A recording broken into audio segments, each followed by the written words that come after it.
নমস্কার বন্ধুরা, শ্রাবণী রান্নাঘরে আপনাদের সবাইকে স্বাগত জানিয়ে আমি আবারও একটা রান্নার ভিডিও নিয়ে আপনাদের সামনে চলে এসেছি। আজকের আমি আপনাদের পালং শাক দিয়ে একটা অসাধারণ রেসিপি বানিয়ে দেখাবো। আশা করি আপনাদের ভালো লাগবে। তার জন্য কিন্তু আমার পুরো ভিডিওটা আপনাদের দেখতে হবে। আর দেখা শুরু করার আগে একটা লাইক দেবেন আর সুন্দর একটা কমেন্ট করতে কিন্তু ভুলবেন না। তাহলে চলুন আজকের আমি পালং শাক দিয়ে কি বানাই সেটা আপনারা একবার দেখে নিন। রান্নাটা করার জন্য প্রথমে আমি এখানে দেখুন গ্যাসটা অন করে একটা কড়া বসিয়ে দিয়েছি আর কড়ার মধ্যে আমি দিয়েছি বেশ কিছুটা জল। এবারে আমি জলের মধ্যে দিয়ে দেব, দেখুন এখানে আমি এক বাটি সয়াবিন রেখেছি, সেই সয়াবিনটা কিন্তু আমি জলের মধ্যে দিয়ে দিলাম। দিয়ে সয়াবিনটাকে প্রথমে খুব ভালোভাবে একটু সেদ্ধ করে নেব। সয়াবিনটা আমার এখানে খুব ভালোভাবে সেদ্ধ হয়ে গেছে। এইবারে সয়াবিনগুলোকে আমি তুলে আলাদা করে রেখে দেব।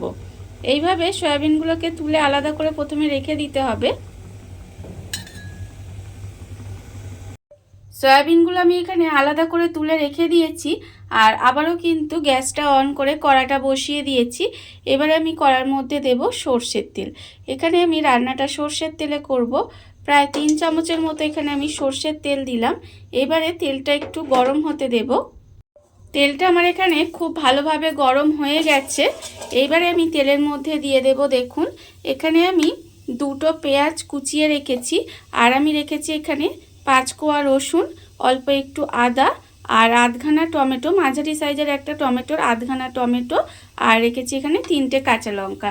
এই সমস্ত কিছুই কিন্তু আমি একটা একটা করে সব দিয়ে দেব। তেলের মধ্যে প্রথমে আমি এখানে দেখুন পেঁয়াজ দিয়ে দিলাম, তারপরে আমি দেব রসুন আর আমি দেব এখানে আদা, দেব আমি এখানে টমেটো আর কাঁচা লঙ্কা। এই সমস্ত কিছু দিয়ে আমি একটু হালকা করে ভেজে নেব। পেঁয়াজ, রসুন, আদা, টমেটো, কাঁচা লঙ্কা এই সমস্ত কিছু আমি দেখুন হালকা করে ভেজে নিয়েছি। এইবার আমি এর মধ্যে দিয়ে দেব এখানে আমি যে পালং শাকটা রেখে দিয়েছিলাম, খুব ভালোভাবে ধুয়ে পরিষ্কার করে পালং শাকটা রেখে দিয়েছিলাম, সেই পালং শাকটাও আমি এর মধ্যে দিয়ে দিলাম। দিয়ে পালং শাকটাকেও কিন্তু আমাকে এইভাবে একটু রান্না করে নিতে হবে। আর এই সময় কিন্তু আমি এর মধ্যে দিয়ে দেব, দেখুন এখানে আমি কিছুটা ধনে পাতাও রেখেছিলাম, সেই ধনে পাতাটাও দিয়ে দিলাম। দিয়ে এই সমস্ত কিছু আমি এইভাবে একটু রান্না করে নেব। পালং শাক আর ধনে পাতাটা দিয়েও কিন্তু আমি এইভাবে দেখুন একটু রান্না করে নিয়েছি। এর ফলে পালং শাক আর ধনে পাতাটা কিন্তু অনেকটাই কমে গেছে আর একটু নরমও হয়ে গেছে। এবারে এই অবস্থায় আমি এই সমস্ত কিছু আলাদা করে ঢেলে একটু ঠান্ডা করে নেব। সব কিছু আমি এখানে ঢেলে ঠান্ডা করে নিয়েছি, দেখুন দেখতেই পাচ্ছেন। এবারে আমি একটা মিক্সিং জার নিয়ে নিয়েছি, মিক্সিং জারের মধ্যে এই সমস্ত কিছু ঢেলে দেব। ঢেলে এটা কিন্তু পেস্ট করে নিতে হবে, খুব ভালোভাবে এটা আমি পেস্ট করে নেব। এইভাবে এটা দিয়ে দিলাম, দিয়ে এবার এটাকে আমাকে পেস্ট করে নিতে হবে। মিক্সির মধ্যে সমস্ত কিছু দিয়ে আমি এখানে দেখুন খুব ভালোভাবে এটা পেস্ট করে নিয়েছি, দেখতেই পাচ্ছেন। আর অন্যদিকে কিন্তু আবারও কড়ার মধ্যে 1 চামচ মতো তেল দিয়ে দিয়েছি। তেলটা আমার এখানে সর্ষের তেলই দিয়েছি। তেলটা এখানে খুব ভালোভাবে গরম হয়ে গেছে। এবারে আমি যে সয়াবিনগুলো সেদ্ধ করে রেখেছিলাম সেই সয়াবিনগুলো কিন্তু আমি তেলের মধ্যে দিয়ে দিলাম। দিয়ে সয়াবিনগুলো একটু ভেজে নিতে হবে। এইভাবে তেলের মধ্যে দিয়ে গ্যাসটা লোতে দিয়ে সয়াবিনগুলো আমি খুব ভালোভাবে একটু ভেজে নেব। সয়াবিনগুলো এখানে আমার লাল করে ভাজা হয়ে গেছে, দেখুন। এইবারে আমি এদিকে একটা বাটির মধ্যে জল রেখে দিয়েছি। এবারে জলের মধ্যে আমি এখানে দেব 1/2 চামচ ধনের গুঁড়ো, 1/2 চামচ জিরে গুঁড়ো, আন্দাজ মতো নুন আর দেব 1/2 চামচ চিনি।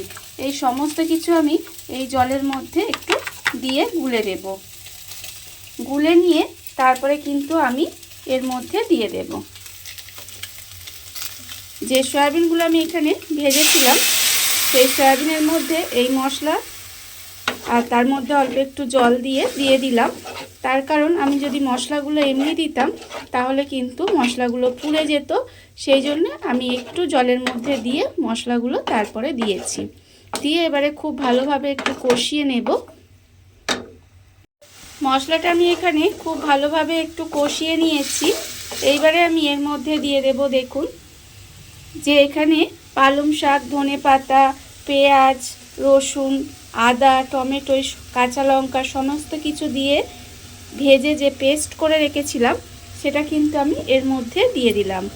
দিয়ে খুব ভালোভাবে মিশিয়ে নেব। মিশিয়ে নিয়ে এইভাবে একটু রান্না হতে দেব। দেখুন এইভাবে কিন্তু খুব ভালোভাবে একটু কষিয়ে নিতে হবে। মশলাটা দিয়ে আমি খুব ভালোভাবে একটু এইভাবে কষিয়ে নিয়েছি। দেখুন কষানো কিন্তু আমার এখানে হয়ে গেছে। এবারে আমি এর মধ্যে খুব বেশি জল দেব না, অল্প একটু মিক্সি ধুয়ে জলটা এর মধ্যে দিয়ে দেব। যেহেতু সয়াবিন সেদ্ধই আছে সেই জন্য এখানে খুব বেশি জল দেওয়ার দরকার নেই।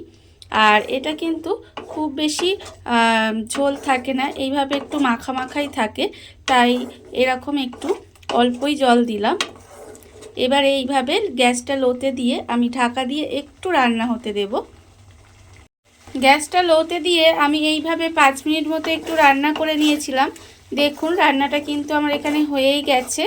আর এইভাবে একবার পালং শাক আর সয়াবিন দিয়ে রান্নাটা করে দেখতে পারেন, খেতে কিন্তু অসম্ভব সুন্দর হয়।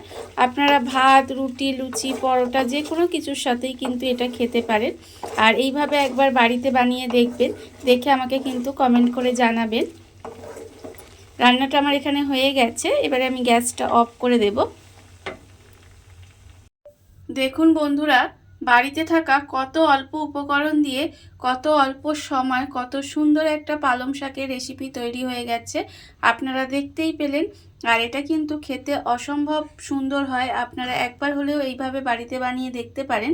আর এই ভিডিওটা যদি আপনাদের ভালো লেগে থাকে, আপনারা যদি ফেসবুক থেকে দেখে থাকেন পেজটি ফলো করে দেওয়ার অনুরোধ রইল। আর যদি ইউটিউব থেকে দেখে থাকেন চ্যানেলটি সাবস্ক্রাইব করে নেওয়ার অনুরোধ রইল। তাহলে চলুন ভিডিওটা আমি এখানেই শেষ করছি। আপনারা সবাই ভালো থাকবেন, সুস্থ থাকবেন। আবারও হাজির হব নতুন কোনো রান্না নিয়ে।